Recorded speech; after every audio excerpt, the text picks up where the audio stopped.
This video is based on the 12 principles of animation as described by Frank Thomas and Ollie Johnston. Alright, so the fourth animation principle is called straight ahead and pose to pose. This term describes two methods used to animate drawings.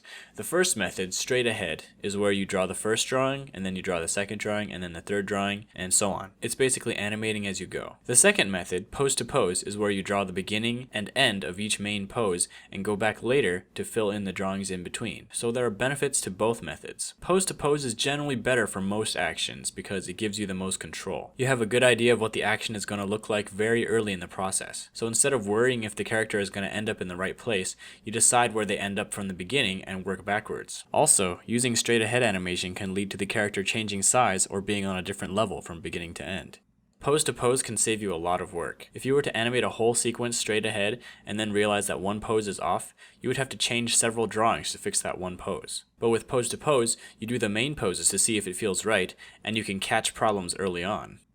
Straight ahead animation, on the other hand, is good for animation that is unpredictable. Some examples of this include fire, water particles, clouds of dust, explosions. The reason why straight ahead works well is because there are laws of physics that work at a constant rate, and it's hard to predict how it will work pose to pose. So when animating fire, for example, you just go with the flow based on what you know about fire, and let the fire kind of create itself. If we were to look at the beginning and end, we wouldn't even know how to in between it. However, you can still use pose to pose to make the general shapes and fill it in between to make it smoother. Another example of unpredictable animation is overlapping action, which will be covered in depth in the next video. Let's say that a character has floppy ears. You could draw the figure with his ears for each pose and just draw the in-betweens accordingly, but another method is to animate the figure using pose to pose without the ears, and then going through and adding the ears using straight ahead. This is good because you can focus on the figure's movements without the distraction of having to do his ears, and you can also focus on the physics of his ears without the distraction of his body's movement. This also applies to hair, tails, and other appendages. When you work pose to pose, there's some vocabulary that goes into it. There are main poses called keys, secondary poses called extremes, and further broken down poses called breakdowns.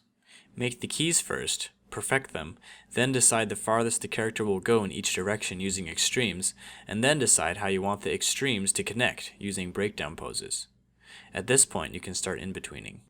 Working with this sort of hierarchy will give you the most control, as opposed to doing your pose to pose straight ahead, so to speak.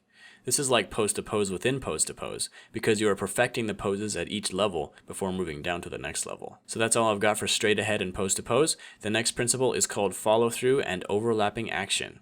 Thanks for watching, and I'll see you guys in the next video.